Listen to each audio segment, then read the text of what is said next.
أعوذ بالله من الشيطان الرجيم. بسم الله الرحمن الرحيم.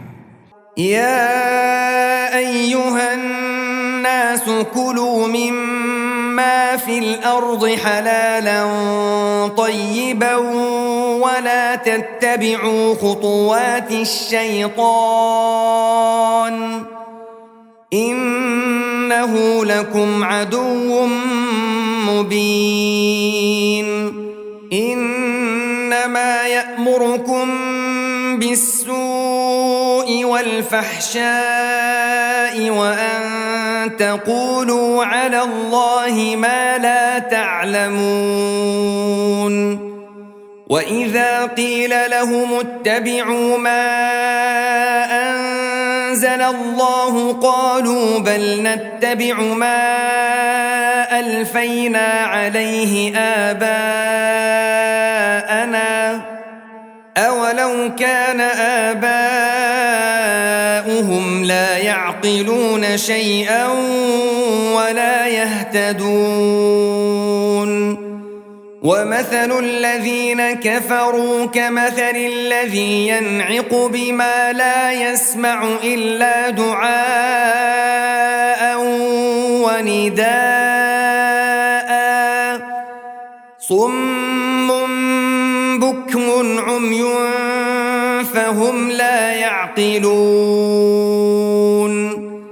يا أيها الذين آمنوا كلوا من طيبات ما رزقناكم واشكروا لله إن كنتم إياه تعبدون.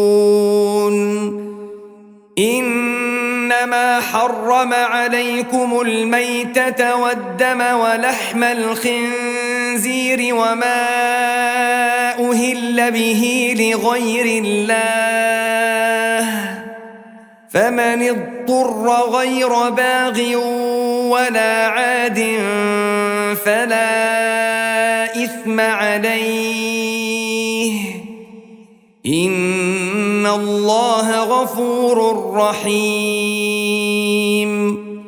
إن الذين يكتمون ما أنزل الله من الكتاب ويشترون به ثمنا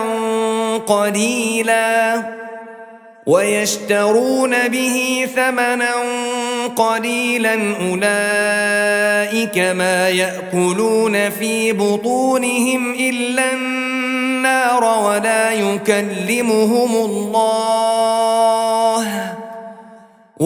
يكلمهم الله يوم القيامة ولا يزكيهم ولهم عذاب أليم.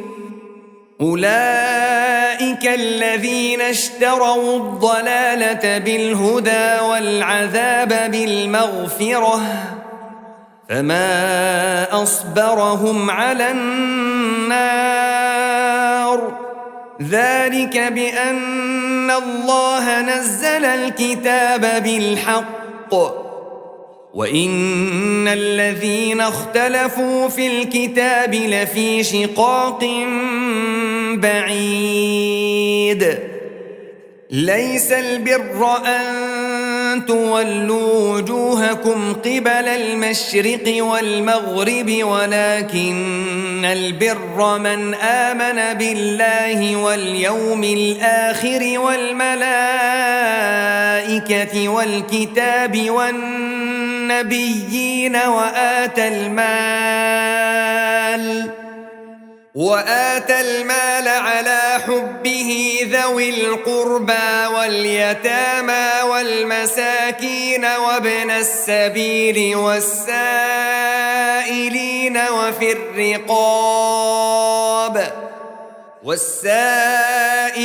وفي الرقاب وأقام الصلاة وآتى الزكاة والموفون بعهدهم إذا عاهدوا والصابرين في البأساء والضراء وحين البأس أولئك الذين صدقوا وأولئك هم المتقون. يا أيها الذين آمنوا كتب عليكم القصاص في القتلى، الحر بالحر والعبد بالعبد والأنثى بالأنثى، فمن عفي له من أخيه شيء فاتباع بالمعروف وأداء إليه بإحسان، ذلك تخفيف من ربكم ورحمة، فمن اعتدى بعد ذلك فله عذاب أليم. ولكم في القصاص حياة يا أولي الألباب لعلكم تتقون.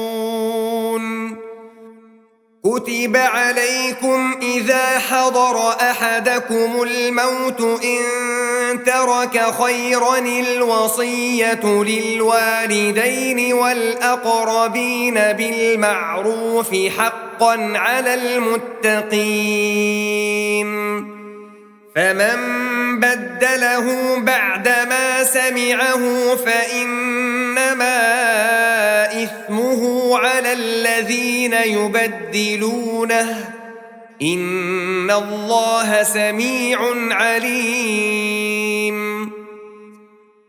فمن خاف من موص جنفا أو إثما فأصلح بينهم فلا إثم عليه، إن الله غفور رحيم.